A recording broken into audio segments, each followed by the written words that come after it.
আগে তো আমরা টিভি পেপারে দেখতেছি। এইভাবে গঠনতন্ত্রের বাইরে যাইয়া জামাতের স্বাধীনতা বিপক্ষের শক্তিকে যুবলীগ আওয়ামী লীগে পৌঁছে দিয়া আজকে যে দলের ক্ষতি করা হয়েছে সেই ক্ষতি কিন্তু আজকে সেই সদরপুর মাঠে হচ্ছে।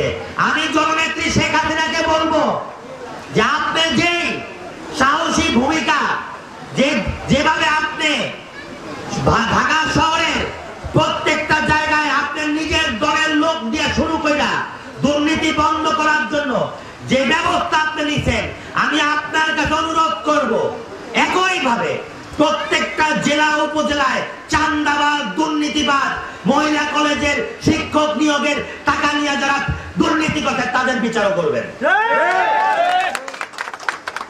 কারণ শুধু ঢাকা শহরে এই অভিযান চালাইলে হবে না, এটা জেলাও চালাইতে হবে, এটা উপজেলাও চালাইতে হবে। কারণ আপনার কষ্টের ফসল, আপনার সুনাম, আপনার পিতা হারা শোক, আপনার মা ভাই বোন হারা শোক, বুকে পাথর বাইন্দা আপনি বা বঙ্গবন্ধুর স্বপ্ন গরিব দুঃখী মানুষের মুখে হাসি ফুটানোর জন্য নিজের জীবন বাজি দিয়া যে পরিশ্রম করতেছেন, গোটা কয়েকটা দালাল এই কমিটি বেচার লোকের মাধ্যমে সেই পরিশ্রম আমরা নষ্ট হতে দেব না। আজকে আপনার অর্জন, আপনার কষ্ট, আপনার বাবার আদর্শ, 2-4 জন দালাল আজকে বলতে হবে সদরপুর উপজেলার কিসের যুবলীগের সম্মেলন হচ্ছে, অবৈধ যুবলীগের সম্মেলন হচ্ছে। কে আসছে সম্মেলন করতে? জেলা থেকে সভাপতি আসে নাই, সেক্রেটারি আসে নাই, বাংলার থেকে 2-4টা বন চোরের ব্যবসায়ী আইনা আপনি কমিটি করেন। এই কমিটি তো শেখ হাসিনার নাম ডুবাচ্ছে। আজকে আমি বলতে চাই 7 মাসে এত বড় ভয়াবহ বন্যা হয়ে গেল। দিয়ারা নারকেল বাড়ির চর মানায়, চর নাসিরপুর, মানুষ বন্যার পানিতে মানুষের ঘর ডুবে গেছে, মানুষ কি কষ্ট করতে। আপনি কোথায় ছিলেন? কেন আসেন নাই? আপনার এই অবৈধ কমিটির লোকরা কেন 1 কেজি চাল নিয়ে মানুষের কাছে যায় নাই? কেন বন্যা দুর্গতদের পাশে দাঁড়ান নাই? কেন আসেন নাই? কারণ গরিব দুঃখী মানুষের পাশে দাঁড়াইতে আপনারা আসেন না। মাননীয় প্রধানমন্ত্রী, আপনি বাংলাদেশে নদীর সৃষ্টি করতেন, জুয়ার ভোট ধরতেন, দুর্নীতিবাজ ধরতেন। আমরা চাই যে দুর্নীতিবাজ ধরতেন তার থেকেও বড় দুর্নীতিবাজ ধরতে হবে।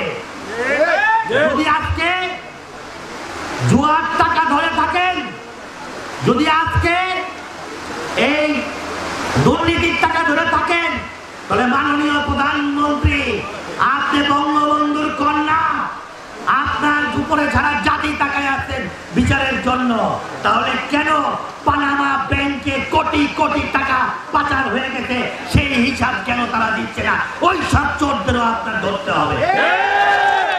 আমরা এই পুঁটি মাছ ধরলে হবে না, রাঘব বোয়াল ধরতে হবে।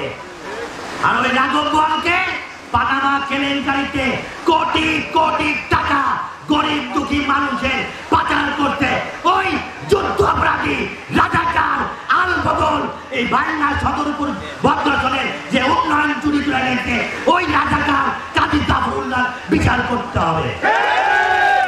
বাংলা সদরপুরের মানুষ তারা উন্নয়নকে ভালোবাসে।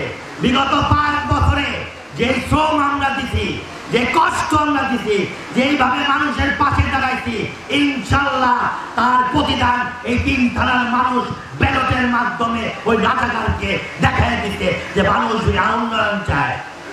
আমরা কাজ করছি, আমরা এলাকার মানুষের কাছে গেছি, শেখ হাসিনার বরাদ্দ আপনাদের হাতে তুলে আনছি। এই সদরপুর মাঠ থেকে বাবুচর হইয়া, পিয়াজকালী হইয়া, ফারুক চেয়ারম্যানের বাড়ি হইয়া, আপনার চন্দ্রপাড়া পিসাবের বাজার হইয়া তারাইলের রাস্তা পর্যন্ত 18 কোটি টাকা টেন্ডারের কাজ করতেছে 18 ফিট চওড়ার জন্য। আমরা সদরপুর থেকে চর ভদ্রাসন যে রাস্তাটা 18 ফিটের চওড়া করছিলাম গতবার, মাঝখানে 2 কিলোমিটার চওড়া হয় নাই, সেটা টেন্ডারও হয়ে গেছে। তারাইলের রাস্তা ভাঙ্গার 6 কিলোমিটার অংশ কাজ ছিল, ফিট চওড়ার কাজ শুরু হয়ে গেছে। আগামী বছরে 21টা ত্রাণের ব্রিজের টেন্ডার হচ্ছে। আমরা প্রত্যেকটা ক্ষেত্রে জননেত্রী শেখ হাসিনার উন্নয়ন আপনাদের হাতে এনে দিচ্ছি। আমাদের